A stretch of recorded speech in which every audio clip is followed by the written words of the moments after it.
విశాఖ ఉక్కు ఆంధ్రుల హక్కు అన్న నినాదంతో పుట్టింది విశాఖపట్నం స్టీల్ ప్లాంట్.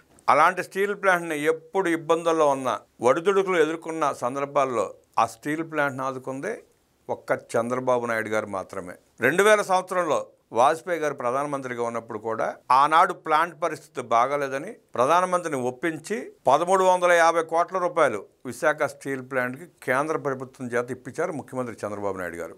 మళ్ళీ 2025లో కూటమి ప్రభుత్వం అధికారంలోకి వచ్చిన తర్వాత చంద్రబాబు నాయుడు గారు ముఖ్యమంత్రిగా ప్రమాణ స్వీకారం చేసిన తర్వాత విశాఖ స్టీల్ ప్లాంట్ పరిస్థితి బాగోలేదని అప్పటికే దాన్ని ప్రైవేటీకరణ చేసే విధానంలో భాగంగా 2019 నుంచి 2024 మధ్యలో సీఎంగా ఉన్న జగన్మోహన్ రెడ్డి ప్రైవేటీకరణకు ఒప్పుకొని విశాఖ స్టీల్ ప్లాంట్ కింద ఉన్న 8000 ఎకరాల భూముల్ని తీసుకుని రాజధాని నిర్మిస్తాను అంటూ అబద్ధాలు చెబుతూ దాంట్లో 3000 ఎకరాల ల్యాండ్ని కొట్టేయడానికి వేసిన స్కెచ్లన్నీ ఫెయిల్ అయ్యి రాష్ట్ర ప్రజల అదృష్టం బాగుండి శనీశ్వరుడు బయటికి వెళ్ళిపోయిన తర్వాత విశాఖ స్టీల్ ప్లాంట్ని ఆర్థికంగా ఆదుకొని ప్రైవేటీకరణ జరగకుండా ఆపి కేంద్ర ప్రభుత్వాన్ని నరేంద్ర మోదీ గారిని ఒప్పించి 11,400 కోట్ల రూపాయలు కేంద్ర ప్రభుత్వం చేత గ్రాంట్ ఇప్పించి రాష్ట్ర ప్రభుత్వ వాటా కూడా 2,600 కోట్ల రూపాయలు కలిపి 14,000 కోట్ల రూపాయలు విశాఖ స్టీల్స్కి ఇచ్చి ప్రైవేటీకరణ జరగకుండా ఆపి కార్మికుల్ని పరిశ్రమని కాపాడుకున్న నాయకుడు చంద్రబాబు నాయుడు గారు. 30% నడుస్తున్న ప్లాంట్ని 80%కి తీసుకొచ్చి విశాఖ స్టీల్ ప్లాంట్ని నిలబెట్టిన దార్శనికుడు చంద్రబాబు నాయుడు గారు.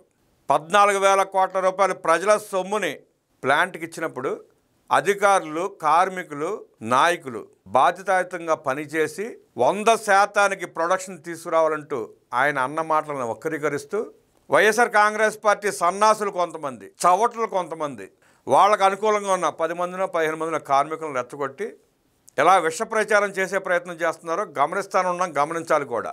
అలాంటి ఎదవల్ని, సన్నాసుల్ని, దరిద్రుల్ని మీ చుట్టుపక్కల రానిస్తే, విశాఖ స్టీల్ వైపు కన్నెత్తి చూడనిస్తే వాళ్ళ చూపులు పడితే పచ్చని గడ్డి కూడా బగ్గుమని మండిపోతుంది, మాడి మసైపోతుంది. అలాంటి వెధవలాళ్ళు బాబుగారు అన్నదేంటి, ఈ వెధవల సన్నాసులు మాట్లాడేదేంటి? 1,000 కోట్ల రూపాయలు ప్రజల సొమ్ము ఖర్చు పెడుతున్నప్పుడు బాధ్యతగా పని చేయాల్సిన అవసరం అధికారులకి, కార్మిక సంఘాలకి, కార్మికులకు ఉందా లేదా అన్నదే ప్రజల ప్రశ్న.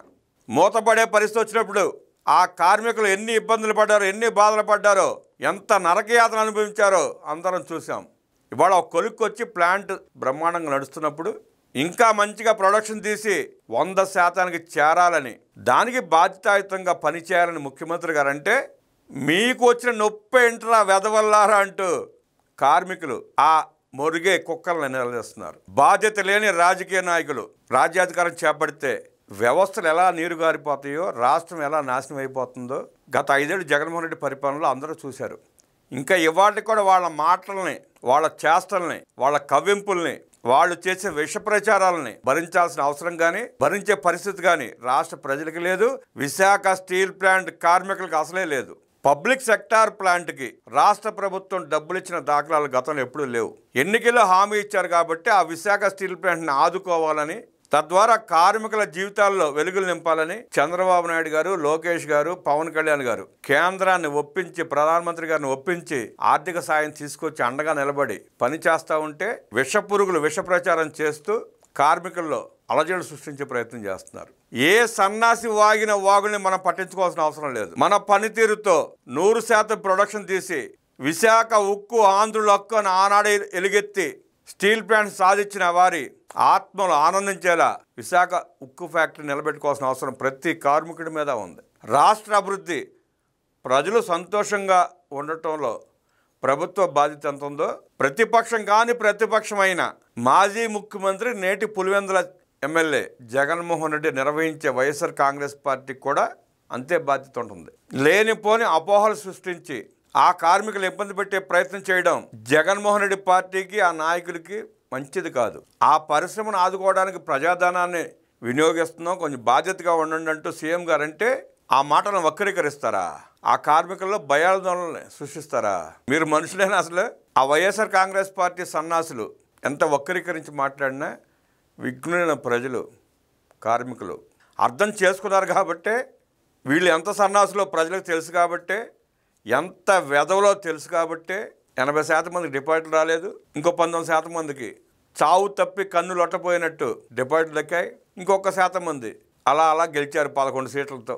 ఇలాంటి పిచ్చి వాగులు వాగే, ఇలాంటి పిచ్చి చేష్టలు చేసే, ఇలా వక్రీకరించి మాట్లాడే, విద్వేషాలు రెచ్చగొట్టే, ప్రజల మనోభావాలతో ఆడుకుని పరిపాలన చేపట్టే మీకు ఆ గతి పట్టిందన్న సోయి లేకుండా, ఆత్మ విమర్శ చేసుకోకుండా, చేసిన తప్పిదాలను సరిదిద్దుకొని పార్టీని ప్రక్షాళన చేసుకొని ప్రజలకు మంచి చేద్దామన్న ఆలోచన ఇవాటికి లేకుండా ఇలా మాట్లాడుతూ పోతూ ఉంటే మీ వైఎస్ఆర్ కాంగ్రెస్ పార్టీకి శాశ్వతంగా సమాధి ప్రజలు కడతారు. అది గుర్తెరిగి గుర్తుంచుకుని మాట్లాడితే మీకు మంచిది.